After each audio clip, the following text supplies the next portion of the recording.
The first time I noticed it, I was standing in my kitchen with a cold cup of coffee in my hand and a silence so heavy it felt like another person in the room. The microwave clock read 11:11. I remember staring at it longer than I should have, my fingers wrapped around the chipped mug I had owned for 7 years. The same 7 years I had spent trying to convince myself that I was happy. Or at least stable. Or at least not completely broken. Outside, rain tapped softly against the window above the sink. Inside, my apartment looked like a place someone had once cared about and then gradually abandoned without ever fully leaving. The curtains were half drawn. 2 unopened letters sat on the dining table beside a stack of unpaid bills. A cardigan hung off the back of a chair like a tired body. My phone lay face down on the counter, silent, accusing. I was 38 years old, recently separated, exhausted, and pretending to everyone around me that I was taking time to reset. The truth was uglier than that. I had no idea who I was without the life I had spent 12 years building. No husband. No home that felt like mine. No plan. No certainty. No version of the future that didn't frighten me. I told people I had left because the marriage had become unbearable. That part was true. What I did not tell them was that leaving had not made me feel brave. It had made me feel suspended. Like I had jumped from a moving train and was still rolling, still bruising, still waiting to find out whether I would stand back up or remain there in the dirt, stunned and unable to breathe. I looked at the clock that morning and whispered, "What now?" Of course, it didn't answer. I laughed at myself, bitter and embarrassed, and turned away. That should have been the end of it. But later that same day, when I picked up my phone after ignoring it for hours, the screen lit up and the time was 12:12. I froze. A strange feeling passed through me, not fear, not exactly, but a kind of stillness, as though something inside me had lifted its head and become alert. I shook it off. Coincidence, I thought. That evening, I opened the first unpaid letter. Then the second. Then I closed my eyes and pressed the heels of my hands into them until I saw sparks. The numbers in those letters were more real than any number on a clock. Rent. Utilities. Final legal fees. Credit card debt. An insurance payment I had forgotten. My part-time administrative job barely covered groceries, and only because I had learned the humiliating art of stretching a single meal into 3. I had once worked in design. I had loved it. Loved colors, shapes, the quiet thrill of making something beautiful and functional. But life had narrowed. Marriage had demanded compromise, then sacrifice, then silence. My husband, Damien, used to say things like, "Your little projects are cute," with a smile so polished it took me years to understand how cruel it was. After a while, I stopped calling it my career. Then I stopped calling it my dream. Then I stopped talking about it at all. There are many ways a life can be taken from you. Sometimes no one steals it outright. Sometimes they just teach you to set it down, piece by piece, until one day you turn around and cannot remember where you left it. That night, I couldn't sleep. I lay awake in the narrow bed of my rented apartment, listening to the pipes groan in the walls. At 2:17 a.m., I got up, wrapped myself in a blanket, and sat by the window. The street below was empty except for a taxi idling at the corner and the orange glow of a lamppost reflecting on wet pavement. I tried to pray, though I wasn't even sure I believed in prayer the way I once had. "Please," I whispered, my breath fogging the glass. "Please show me what to do." I don't know who I thought was listening. Maybe I was talking to God. Maybe to myself.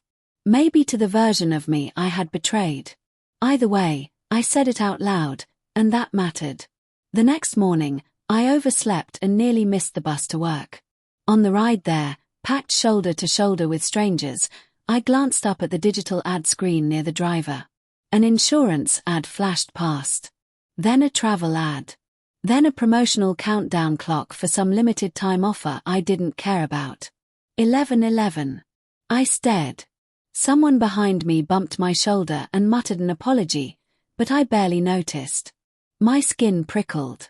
That afternoon, in the office break room, I heated a container of leftover soup and looked at the microwave just as it ticked over. 12:12. I actually laughed then, a quick, incredulous sound that made my coworker Nina look up from her yogurt. "You okay?" she asked. "Yeah," I said too quickly. "Just tired." Nina nodded in that polite way people do when they know you are not telling the truth but have decided not to make you work harder to hide it. I liked Nina. She was warm without being invasive, the kind of person who carried peppermint tea bags in her purse and somehow always knew when someone needed one. She was also 10 years younger than me and possessed that unbroken confidence I found both admirable and painful to be around. "What are you doing this weekend?" she asked. "Nothing special." She gave me a look. That usually means something sad. I smiled despite myself. Probably laundry. Maybe panic. She grinned. "You should come to Maya's little market thing on Saturday." "What market thing?" "She has a studio and hosts this open house event once a month. Local artists, handmade stuff, prints, ceramics, candles, vintage clothes. Good coffee. Too many tote bags. You'd hate it." "I would absolutely hate it." "You would absolutely love it." I shook my head. "I'm broke." "It's free to look." "I'm also emotionally unavailable." Even better. Most of the people there think being emotionally unavailable is a personality. That made me laugh again, really laugh this time, and for one ridiculous second I felt almost normal. "I'll think about it," I said. When I got back to my desk, there was an email from my lawyer. More paperwork. More signatures. More reminders that even after leaving, you do not leave all at once. NH. Pieces of a marriage cling to you in forms and fees and forwarded mail and mutual acquaintances who stop knowing where to look when they see you. By the time I got home that evening, I was carrying a headache behind my eyes like a weight. I dropped my keys in the bowl by the door, kicked off my shoes, and sank onto the sofa without turning on the lights. The apartment darkened around me. I don't know how long I sat there. Long enough for the room to disappear into shadow. Long enough for regret to arrive. I thought about Damien then, as I often did when I was most tired. Not because I missed him exactly, but because grief is undisciplined. It does not only grieve what was good. It grieves what was familiar. Even pain can become a home if you live inside it long enough. I remembered the night I told him I was leaving. He had not shouted. That would have been easier. Instead, he leaned back in his chair, folded his hands, and looked at me with that terrifying calm he reserved for moments when he wanted to feel superior. "You'll come back," he said. "No." He smiled a little. "You always think discomfort is revelation." I didn't understand what he meant at first. Then I realized he was saying this was another one of my phases. Another emotional reaction. Another feminine confusion he would eventually outlast. I'm serious. So am I.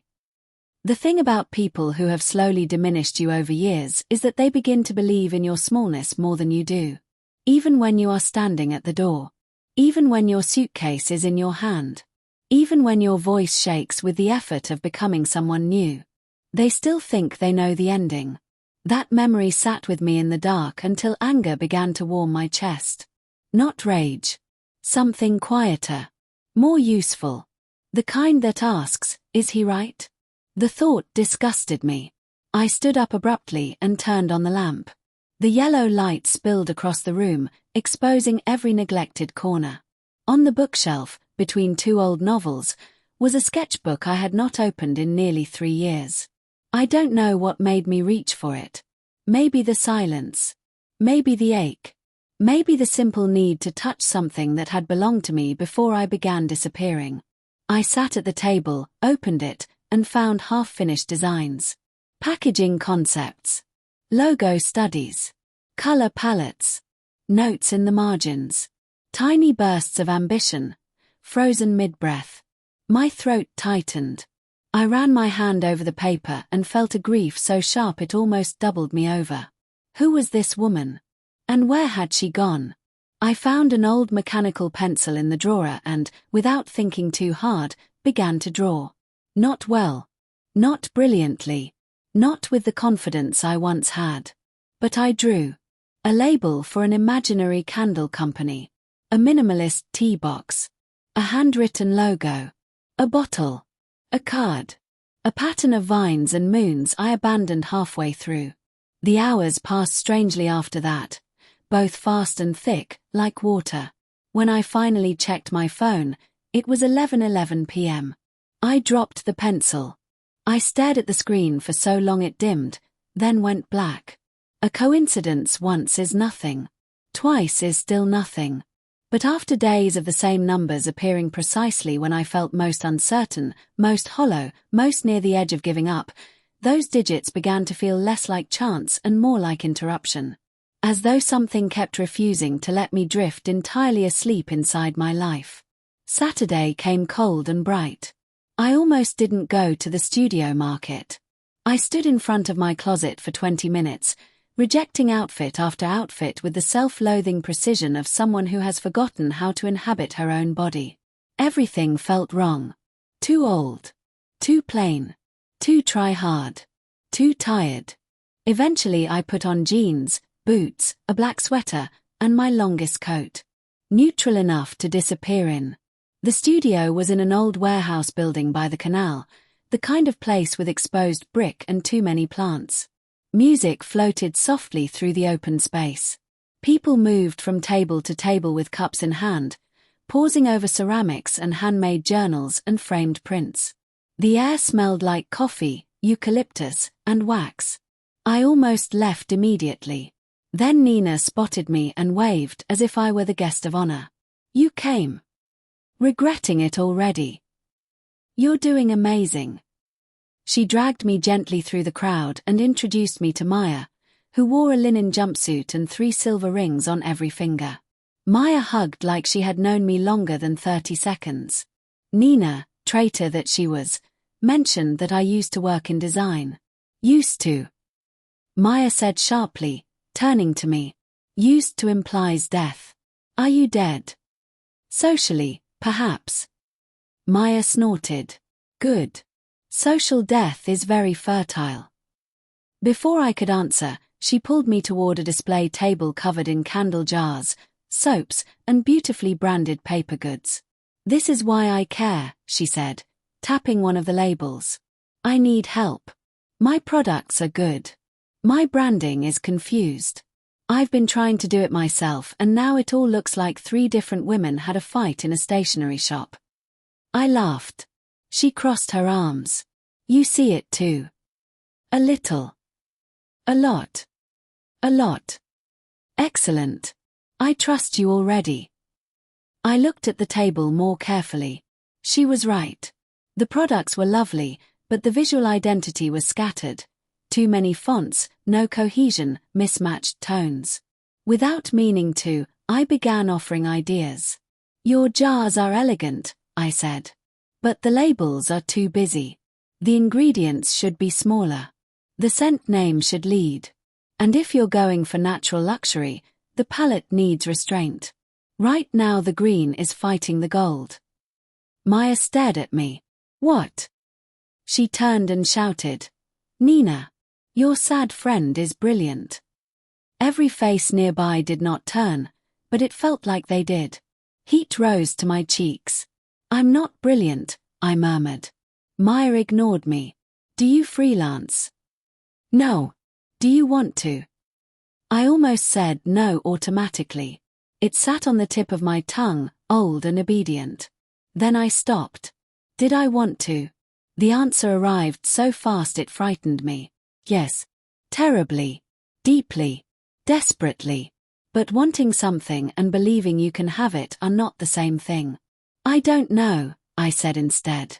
Maya studied me with a kind of blunt tenderness I was not prepared for. Well, she said, when you know, let me know. Later, while Nina was in line for coffee, I wandered toward a corner shelf stacked with notebooks. One of them had a cover embossed with silver numbers. 1111. I actually took a step back. A woman beside me glanced over. Cute, right? The artist does number-themed pieces. Apparently, I said faintly. My heart was thudding. It was absurd. It was just a notebook. But I picked it up anyway and turned it over in my hands. The paper was thick. The cover smooth. Inside, the first page had a simple printed line. Pay attention to what returns. I swallowed. That night I brought the notebook home. At 12:12 a.m., unable to sleep again, I opened it and wrote the first honest sentence I had written in years. I am afraid that if I try again and fail, it will prove he was right about me. I stared at the sentence until my vision blurred. Then I wrote another. But I am more afraid of never trying and becoming the woman he said I was. By the time I closed the notebook, dawn was beginning to pale the sky. The next week, I said yes to helping Maya rework her brand. Not for much money. Barely enough to matter. But enough to make it real. At work, I completed spreadsheets and answered emails while my mind drifted toward typography, packaging shapes, and color stories. At night, I sat at my table sketching concepts until my wrist hurt. The old hunger came back awkwardly at first, like an animal emerging after winter. Everything in me was rusty. I second-guessed every draft. I compared myself to younger designers online. I worried Maya would realize she had made a mistake. I worried Nina had exaggerated my talent out of kindness. I worried I was building hope on top of a broken structure that would collapse the moment any weight was placed on it. But I kept going. And the numbers kept appearing. 11:11 on my laptop just as I finished the first full mood board. 12:12 on a receipt after buying fresh printer paper. 11:11 in the corner of my phone screen when Maya texted. This is exactly what I wanted but didn't know how to ask for. 12:12 on the bus ride home after my first payment landed in my account. Tiny moments. Ridiculous moments. But each one felt like a hand touching my shoulder. Keep going. By the end of the month, Maya's rebrand was done. She cried when she saw the final packaging mock-ups. I look expensive, she said reverently. You are expensive, I said, and she laughed. Then she posted the new visuals online. Within days, 2 other small business owners messaged asking who had done her branding. I read the messages 3 times each, unable to process them. Someone wanted to hire me. Not the old me. Not the girl I had been before marriage. Not a dream version of me. Me. Now. Bruised, uncertain, rebuilding me. Something shifted then, though I could not yet name it. Not confidence. Not exactly. More like a crack opening in a locked room. Light entering. Still, transformation is rarely clean. Because just as that first hope began to rise in me, Damien called. I saw his name flash on my phone at 11:11 on a Tuesday evening, and every part of me went cold. I let it ring out. Then he texted. We need to discuss the storage unit. Also, I heard you've been playing designer again. My stomach dropped. There it was. The voice. The blade dressed as a sentence. I stared at the message until anger shook in my hands. Then another text came. Be careful not to embarrass yourself. Reinvention looks sad at our age. For one violent instant, I wanted to throw the phone across the room. Instead, I opened my notebook. I wrote the time. 11:11. And beneath it, I wrote. Every time I begin to move, the past tries to convince me I cannot. Then I wrote. But the past is not prophecy. That sentence changed something. Not all at once. Not magically. But permanently. That was the night I made a decision. I would not wait for confidence. I would not wait for perfect healing. I would not wait until I felt worthy, talented, validated, or safe. I would move while afraid. I would build while doubting. I would answer the life that kept knocking. The next morning, before I could overthink it, I registered a freelance business name. My hands trembled so badly I mistyped my own email twice. Then I created a simple portfolio page using my old work, Maya's rebrand, and the mock concepts I had made in secret. It was imperfect, sparse, a little embarrassing. But it existed. At 12:12 p.m., I clicked publish. And for the first time in a very long time, I did not ask the universe what I should do next. I told it. The first client after Maya came from someone I had never met. Her name was Celeste, and she sold handmade herbal teas online. She emailed me on a Thursday morning with the subject line, "Branding inquiry, referred by Maya." I read it standing at my office desk while pretending to update inventory records. My heart pounded so hard I could hear it in my ears. I opened the message expecting something small. A quick opinion. Maybe a request for advice. Instead, it was a full inquiry: logo design, packaging, social media templates, visual direction. A paying project. Not huge, but real enough that I had to sit down. For a long second, I just stared. Then fear arrived, fast and familiar. What if Maya had been a fluke? What if I only knew how to design for someone I had met in person, someone warm and forgiving, someone who accidentally made me feel capable? What if Celeste expected a professional and got a woman rebuilding herself from a rented apartment with a second-hand laptop and a printer that jammed every 14 pages? I closed the email. Then I opened it again. Then I closed it again. At 11:11, the time blinked in the corner of my screen like a warning or a dare. I inhaled slowly, cracked my knuckles, and answered. "Hi Celeste. Thank you so much for reaching out. I'd love to hear more about your business and what you're hoping to create."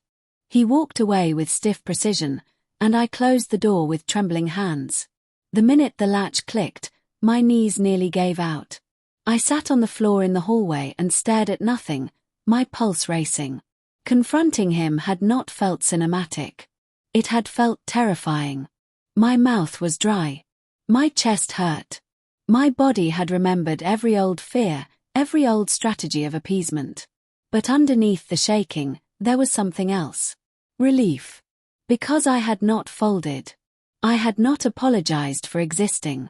I had not offered him access to the fragile thing I was building.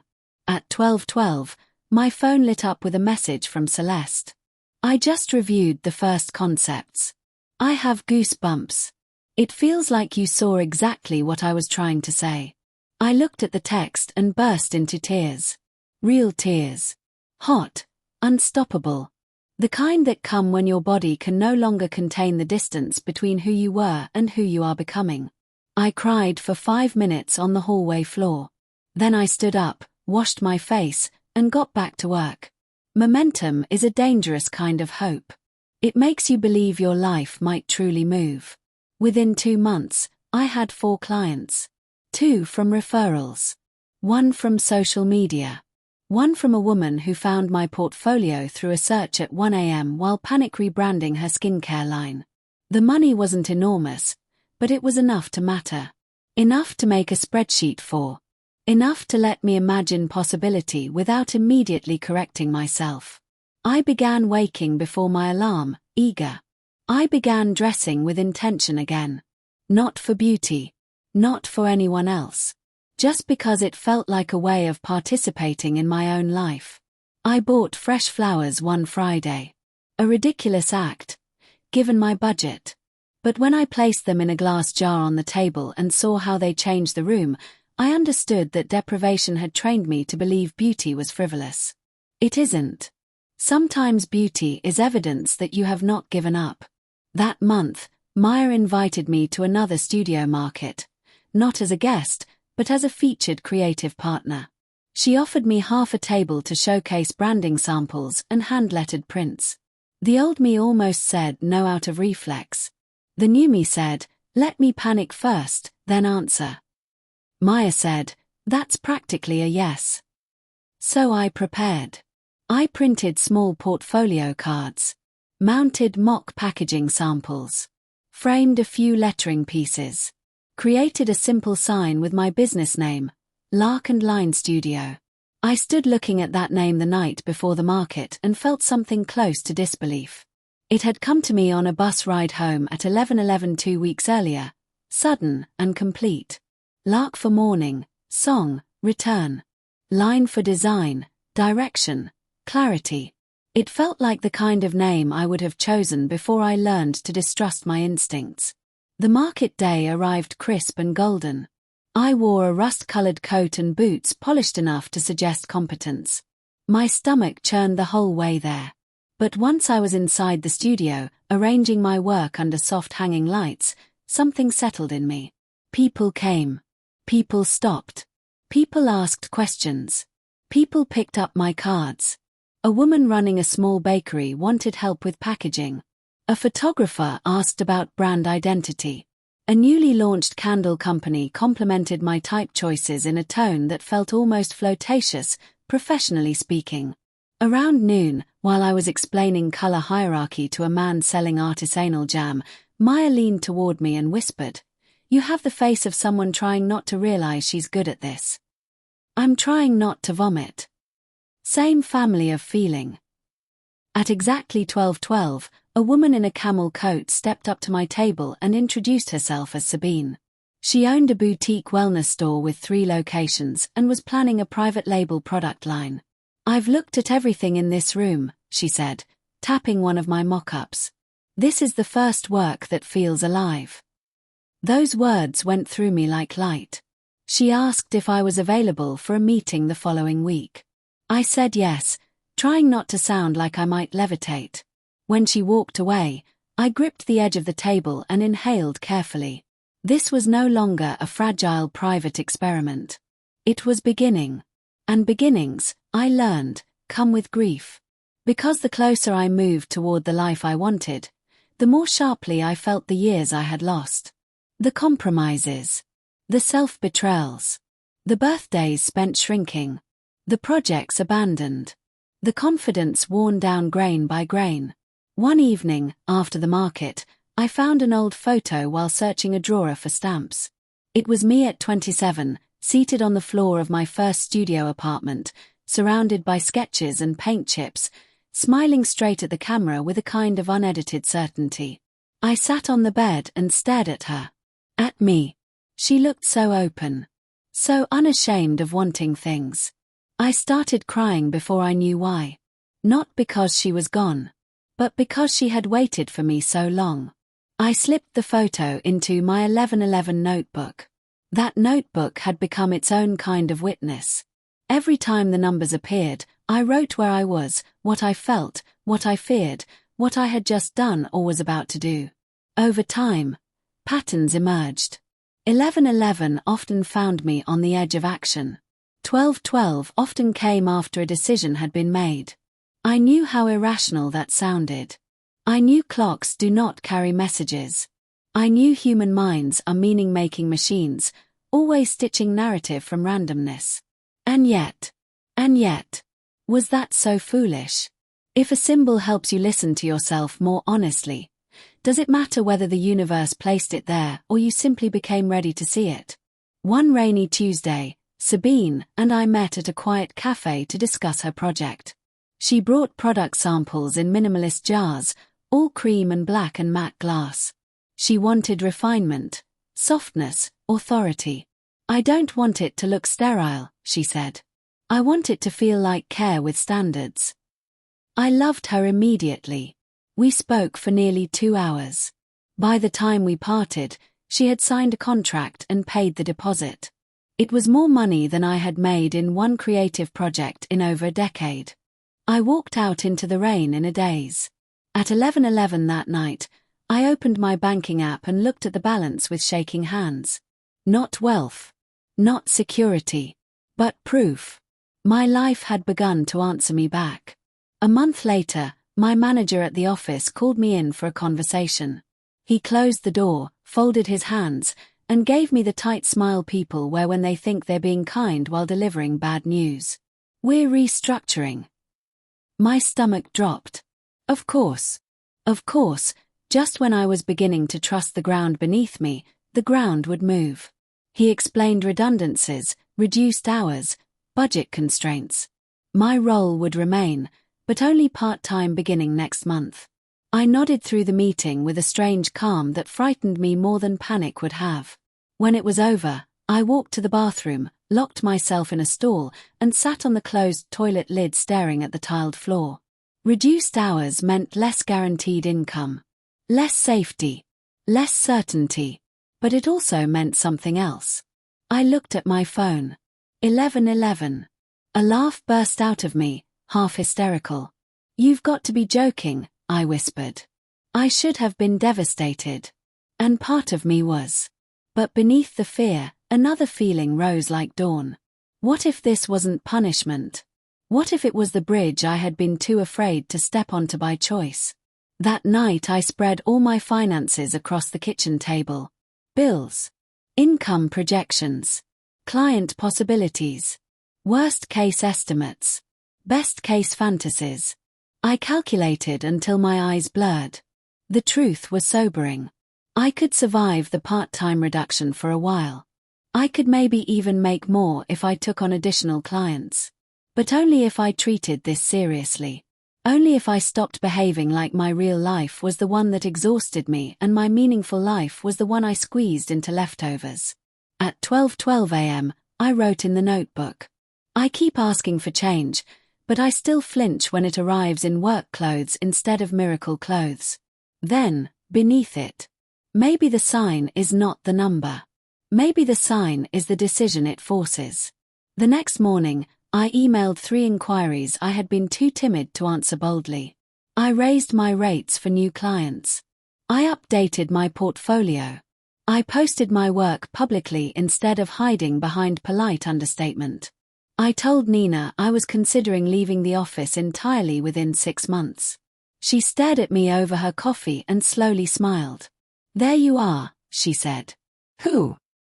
"The woman who was always in there making noise." For the first time in years, the future did not feel like something happening to me. It felt like something I might shape. Then, just as I began to trust that feeling, life struck where I was weakest.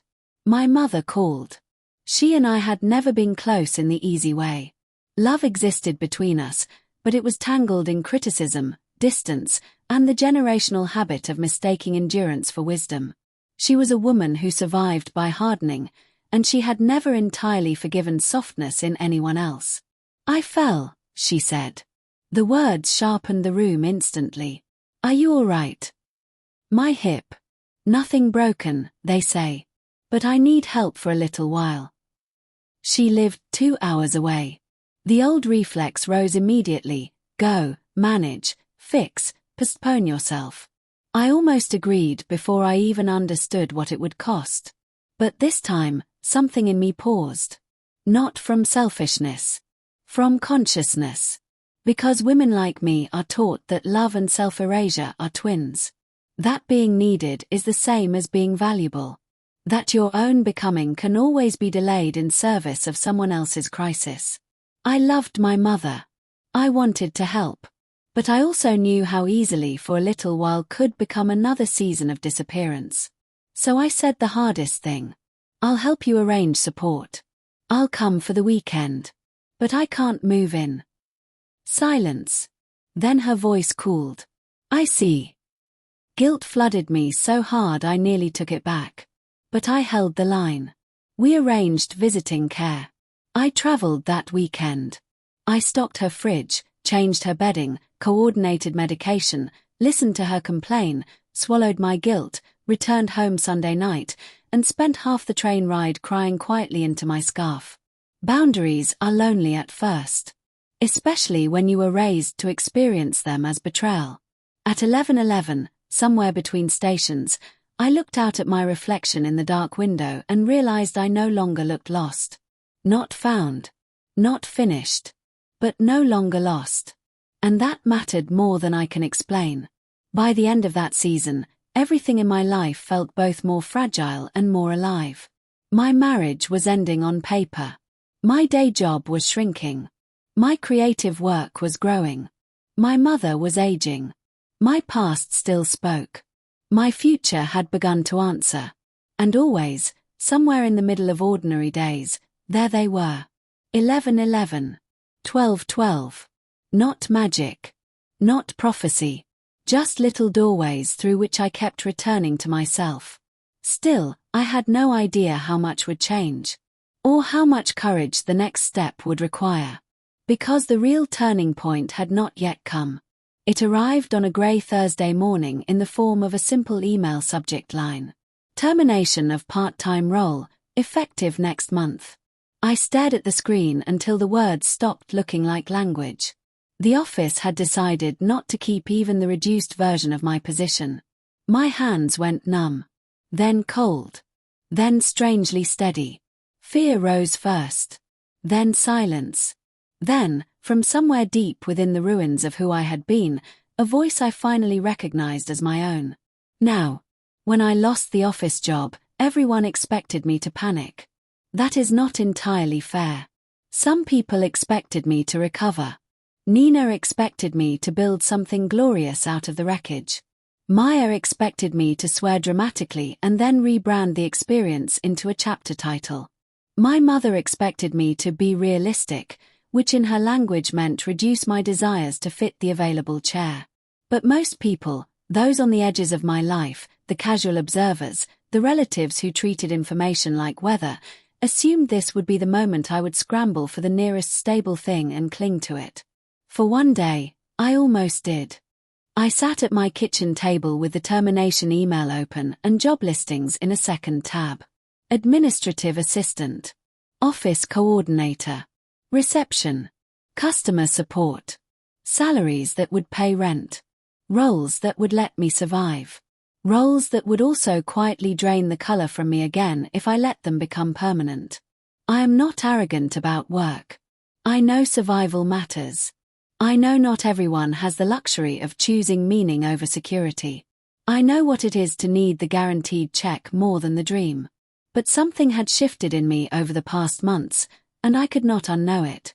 I had already seen what happened when I abandoned myself slowly. I had lived the life of practical diminishment. I had done the math of later until later became grief. So I made myself a promise that morning. I would not go back to sleep in my own life. Not now. Not after all this. Not after hearing myself again. At 11:11, the clock on my laptop glowed in the corner of the screen as if on cue, and I closed the job listings. My chest tightened with fear. Then I opened a blank document and typed 90-day plan. Below it, I wrote 3 categories. Income. Clients. Structure. If I was going to attempt this, really attempt it, I could not treat it like a fragile emotional experiment anymore. I had to build it like a life. For the first time in years, I gave myself a weekday schedule that belonged entirely to me. Mornings for outreach, proposals, and administration, afternoons for design work. Evenings for learning, rest, or revision. Fridays for bookkeeping, portfolio updates, and future planning. No more waiting until exhaustion to work on the thing I claimed mattered most. The first week was brutal. Without the office job to frame my hours, time felt slippery. Some mornings I woke energized and purposeful. Other mornings I wandered the apartment in old pajamas, coffee cooling in my hand, seized by the terror that I had made a catastrophic mistake. I learned quickly that freedom is not automatically peaceful. Sometimes freedom is a room with no instructions. Sometimes it asks you to become the structure you have been waiting for. So I made rituals. I lit a candle before work. I opened the curtains fully, no matter the weather. I stopped working from the sofa. I bought a second-hand desk from a woman in Finchley whose cat watched me carry it out with deep suspicion. I moved the table beside the window and created a workspace that felt intentional. Lamp, notebook, dried eucalyptus in a jar, sharpened pencils, my old photo tucked into the frame of the mirror above it. Every morning, before opening my email, I wrote one sentence in the 11:11 notebook. Not always profound. Just true. Today I am scared, but available. Today I will act before I judge myself. Today I will finish the thing before deciding it is bad. Today I refuse to confuse uncertainty with failure. The sentences steadied me. So did the work. Sabine's project deepened beautifully. Celeste referred me to a friend launching a line of bath salts and body oils. The bakery owner from the market booked a smaller package for labels and menu boards. Maya hired me again for seasonal packaging updates and insisted on paying me more than I quoted. "You undercharge when you're having a crisis of identity," she said. "I'm not supporting that." I laughed and let her. Money came in unevenly, but it came. Enough to breathe. Enough to keep going. Enough that one evening, for the first time in years, I paid every bill for the month without feeling as though I had donated blood to do it.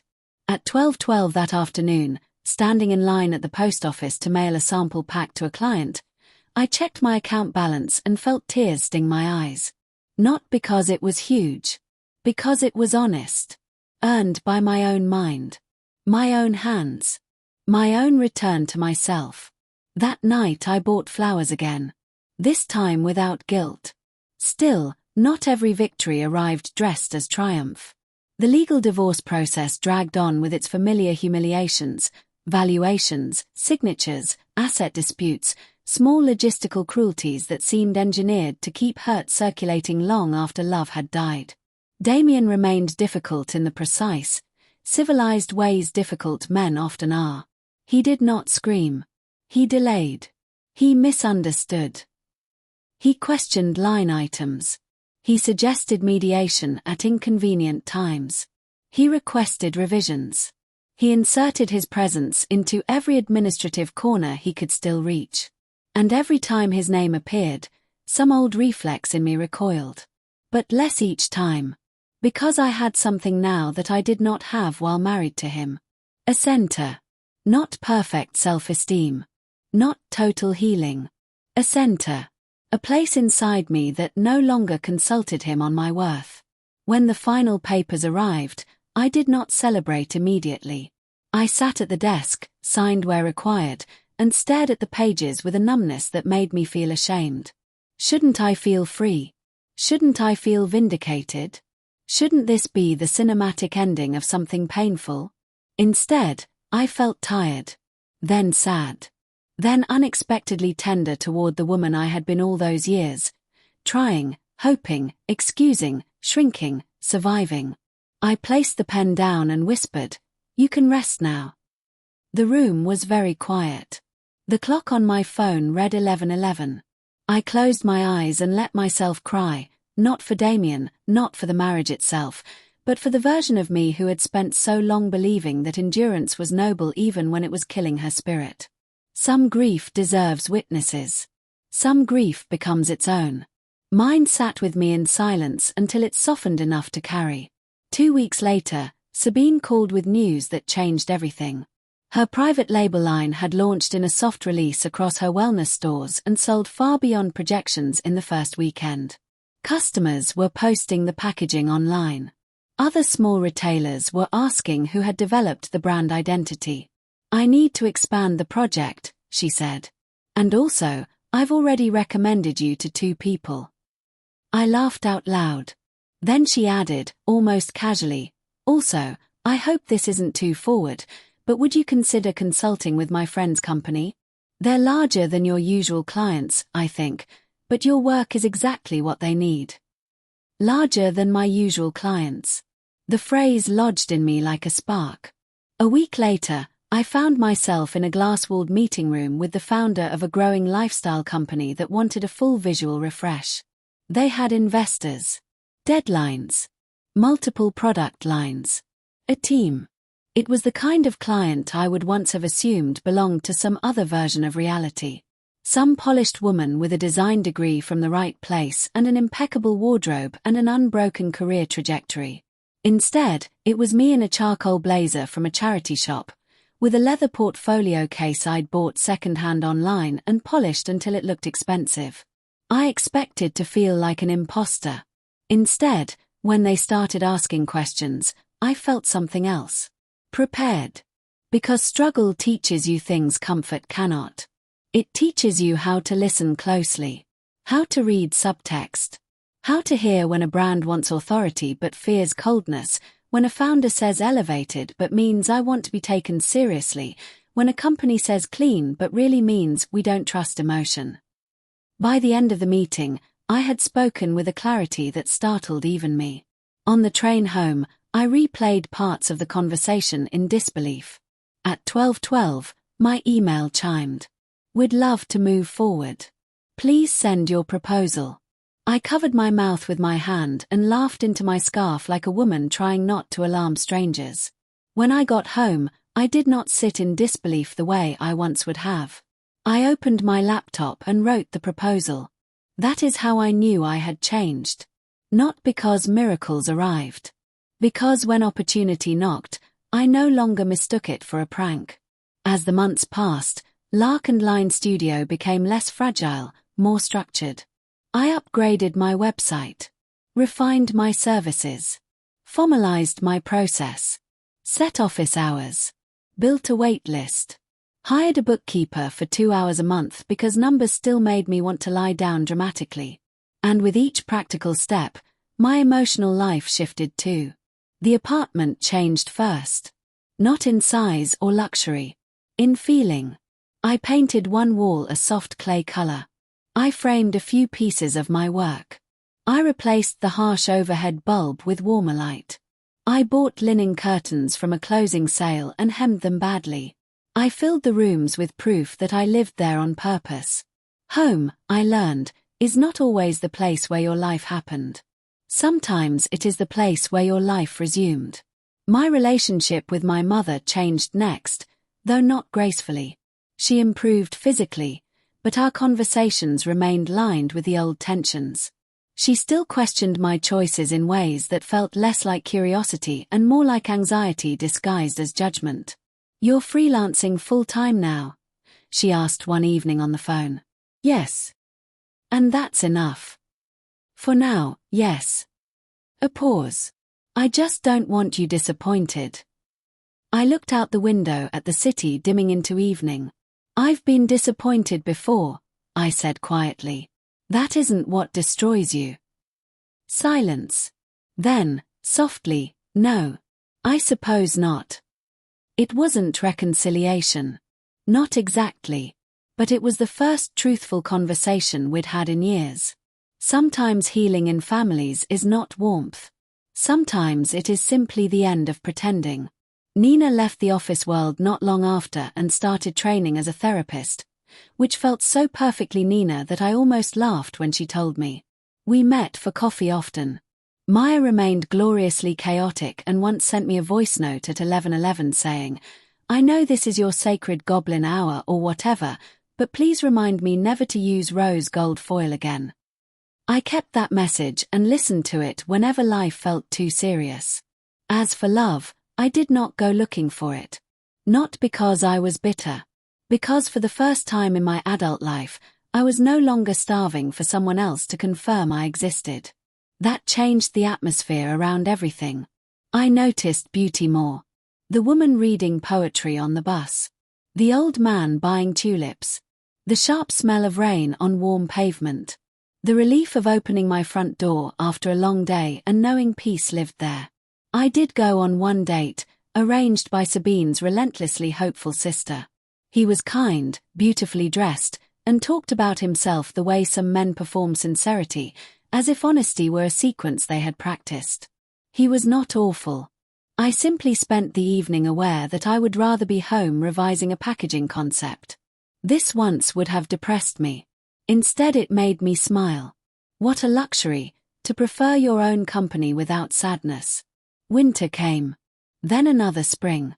By then, the numbers had become less frequent, or perhaps I needed them less. I still noticed 11:11 sometimes, usually at moments of transition. 12:12 appeared when I was running late or standing in queues or opening unexpected messages. But they no longer startled me. They accompanied me. Not as omens. As reminders. Attention. Alignment. Return. One morning in April, almost exactly a year after the first kitchen clock sighting, I received an invitation to speak on a small creative panel hosted by a local business network. The topic was reinvention, how women rebuild careers after major life change. I nearly declined. Public speaking was not among my talents, and the phrase major life change felt suspiciously like a clean way of describing collapse. But the invitation stayed in my inbox. Then a second reminder came. Then Maya texted, "If you don't do this, I'll tell everyone you still choose fonts by emotional panic." So I said yes. The event was held in a restored hall with white walls, wooden floors, and the kind of chairs designed by people who hate spines. There were maybe 60 women in the audience. Entrepreneurs, freelancers, women in transition, women in suits, women in practical shoes carrying notebooks like lifeboats. I sat on stage with two others, a florist who rebuilt after widowhood and a former lawyer who now ran a ceramic studio. When it was my turn to speak, my mouth went dry. The moderator asked the obvious question. "What changed everything for you?" I could have answered in 100 tidy ways. Leaving my marriage. Losing my job. Starting my business. Learning to trust myself. All true. All incomplete. I looked at the women in front of me, some confident, some tired, some visibly hanging on to composure by a thread, and decided to tell the truth. "I stopped waiting to feel ready," I said. The room quieted. For a long time, I thought confidence came first. Healing first. Certainty first. I thought one day I would wake up transformed, and then I'd begin. But that day never came. What came instead was discomfort. Repetition. Restlessness. Signs, if you want to call them that. Moments that kept asking the same question. I smiled faintly. "Not you sure?" More like, "How much longer are you willing to abandon yourself?" Something in the room shifted. I went on. I thought I needed rescue. Clarity. Permission. I didn't. I needed movement. Tiny, terrified, imperfect movement. The kind you make before you believe in it. And once I started moving, my life began answering. When it was over, several women came up to me. One had tears in her eyes. One had just separated. One wanted to leave corporate law. One had not touched her art in 14 years. One simply held my hand and said, "I thought I was the only one who felt like I had missed my own life." I went home shaken in the best possible way. At 11:11 that night, I opened the notebook, now nearly full, and turned back to the first page. Pay attention to what returns. I sat very still. Then I flipped through the pages. Fear. Dates. Numbers. Beginnings. Receipts. Tears. Small victories. Bold sentences written by a woman who had not known yet how much she was saving herself. The final pages were blank. For a long time, I didn't write anything. Then I turned to a new page and began. A year ago, I thought the signs were there to comfort me. I paused. Then I continued. They weren't. They were there to interrupt the version of me that was disappearing. They were there to ask whether I was willing to remain asleep inside my own life. They were there to make me look at myself again. I swallowed and kept writing. Nothing changed by magic. My marriage did not heal. My grief did not evaporate. My fears did not politely leave. But I started acting in alignment with what I knew before I could prove it. And because of that, my life changed shape. Outside, somewhere beyond the window, a siren passed. Pipes clicked softly in the walls. The city continued being indifferent and alive. I wrote the last lines slowly. Sometimes the thing that keeps returning is not a sign from outside you. Sometimes it is your own soul, knocking from the other side of the life you built to avoid yourself. Sometimes the numbers are not there to reassure you. They are there to wake you up. I closed the notebook and placed it on the desk.